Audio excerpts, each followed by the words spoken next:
Hi friends, அனைவரையும் சௌமியாஸ் பாரடைஸுக்கு வரவேற்கிறேன். பஜியா பாவ்னு சொல்லக்கூடிய பஜ்ஜி பாவ் ரெசிபி எங்கள் வீட்டில் நான் எப்படி தயார் பண்ணுறேங்கிறத தான் இன்றைக்கி நான் உங்க கூட ஷேர் பண்ணிக்க போகிறேன். நான் ஏற்கனவே வடா பாவ் ரெசிபியும் பாவ் பாஜி ரெசிபியும் போட்டிருக்கேன். அதோட லிங்க் டிஸ்கிரிப்ஷன் பாக்ஸில் கொடுக்குறேன், பார்க்காதவங்க பாருங்கள். நம்ம வீட்டில் தயார் பண்ணக்கூடிய பஜ்ஜியை வச்சு தயார் பண்ணக்கூடிய இந்த பஜ்ஜி பாவ் ரெசிபியை பார்க்கலாமா? கொத்தமல்லி சட்னி தயார் பண்ணுறதுக்கு ஒரு மிக்ஸி ஜாரில் 1 இன்ச் இஞ்சியை துளி சீவி நறுக்கி வச்சுருக்கேன். அதை போடுறேன்.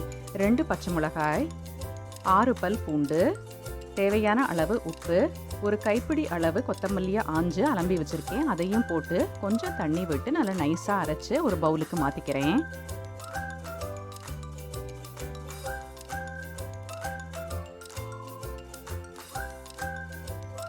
பத்துலேருந்து 15 பாலக்கீரையை நல்லா வாஷ் பண்ணி அதோட இலையை மட்டும் பொடிப்பொடியாக கட் பண்ணி வச்சுருக்கேன்.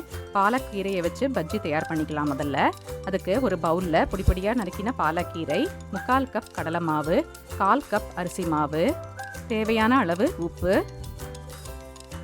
காரத்துக்கு தேவையான அளவு ரெட் சில்லி பவுடர், 1/2 டீஸ்பூன் பெருங்காயத்தூள். இது எல்லாத்தையும் முதல்ல நல்லா மிக்ஸ் பண்ணிக்கலாம்.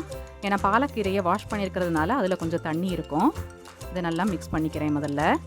அப்புறம் கொஞ்சம் கொஞ்சமாக தண்ணி தெளித்து பிசைஞ்சுக்கலாம். விதவிதமான ரெசிபீஸுக்கு நம்ம சேனல் சௌமியாஸ் பாரடைஸை சப்ஸ்கிரைப் பண்ணி ஆளுங்கிற பெல் பட்டனை கிளிக் பண்ணுங்கள். அப்போ தான் நான் போடுற வீடியோவோட நோட்டிஃபிகேஷன் உங்களுக்கு உடனே வரும். லைக்கும் கமெண்ட்டும் பண்ணுறதோட மட்டும் இல்லாமல் உங்கள் ஃப்ரெண்ட்ஸ் அண்ட் ரிலேட்டிவ்ஸுக்கு கண்டிப்பாக ஷேர் பண்ணுங்கள். பஜ்ஜி தயார் பண்ணும்பொழுது சிலர் சோடா உப்பு ஆட் பண்ணுவாங்க. நான் அதுக்கு பதிலாக சூடான எண்ணெய் தான் ஆட் பண்ணுவேன். நீங்கள் எது வேணுனாலும் ஆட் பண்ணிக்கோங்க. இதோட 1 டேபிள் ஸ்பூன் அளவு சூடான எண்ணெயை விட்டு நல்லா மிக்ஸ் பண்ணிக்கிறேன். எண்ணெய் நல்லா சூடாயாச்சு. இதில் கொஞ்சம் கொஞ்சமாக போட்டு பஜ்ஜியாக பொரிச்சு எடுத்துக்கலாம். இதை நான் கிள்ளு பக்கோடா மாதிரி தான் போட்டு எடுக்க போகிறேன். இதை பெருசாகவும் போட்டுக்கலாம், சின்னதாகவும் போட்டுக்கலாம். உங்களுக்கு எப்படி விருப்பமோ அது மாதிரி போட்டு தயார் பண்ணிக்கோங்க. 2 பக்கமும் நல்லா பொன்னிறமாக கிறிஸ்பியாக எடுக்கலாம். இது வேகிறதுக்கு கொஞ்சம் டைம் ஆகும். அடுப்பை மீடியமில் வச்சு நல்லா பொன்னிறமாக பொரிச்சு எடுக்கணும். நம்ம சாதாரணமாக தயார் பண்ணக்கூடிய உருளைக்கிழங்கு பஜ்ஜி, வாழைக்காய் பஜ்ஜி, கத்திரிக்காய் பஜ்ஜி எல்லாம் கூட தயார் பண்ணி பாவுக்கு நடுவில் ஸ்டஃப் பண்ணி சர்வ் பண்ணலாம். இந்த மாதிரி தயார் பண்ணி கொடுக்கும் பொழுது கீரை பிடிக்காதவங்க கூட விரும்பி சாப்பிடுவாங்கங்கிறதுனால தான் பாலக்கீரையால் தயார் பண்ணியிருக்கேன். இதை கண்டிப்பாக ட்ரை பண்ணி பாருங்கள்.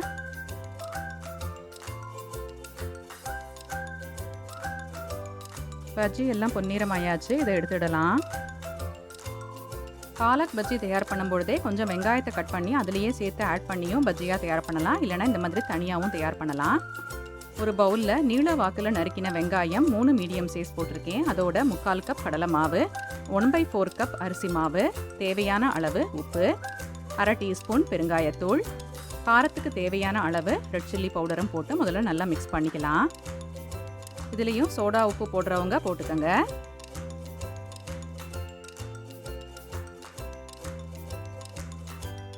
இதோட சூடாக்கின 2 டேபிள் ஸ்பூன் ஆயிலை விட்டு நல்லா மிக்ஸ் பண்ணுறேன். இதை நல்லா மிக்ஸ் பண்ணினதுக்கப்புறம் கொஞ்சம் கொஞ்சமாக தண்ணி விட்டு நல்லா மிக்ஸ் பண்ணிக்கலாம்.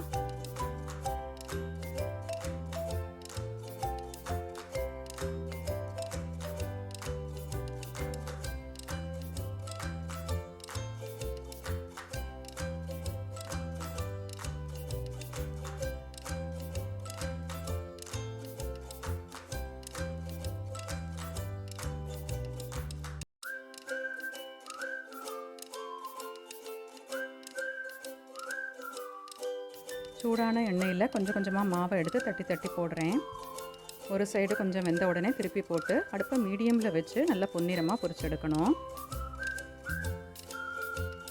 நம்ம சாதாரணமாக இந்த மாதிரி வெங்காய பஜ்ஜி எல்லாம் தயார் பண்ணி ஈவினிங் ஸ்நாக்ஸாக தான் சாப்பிடுவோம். இந்த மாதிரி பாவுக்கு நடுவில் வச்சு சாப்பிட்டு பாருங்கள், சூப்பராக இருக்கும். இதை ட்ரை பண்ணி பார்த்துட்டு எப்படி வந்ததுன்னு தெரியப்படுத்துங்க.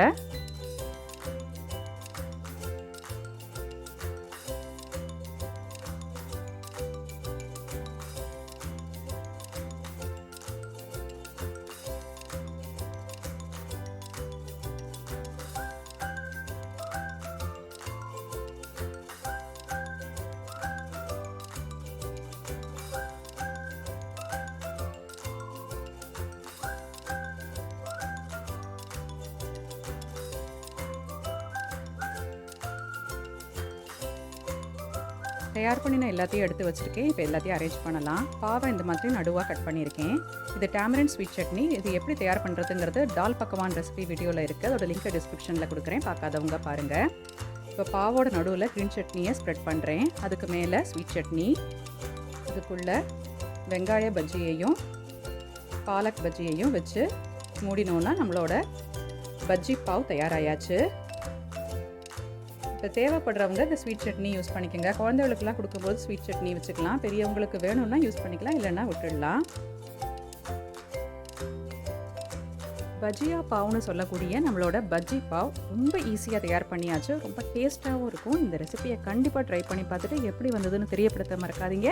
அடுத்த வீடியோவில் சந்திக்கும் வரை நன்றி.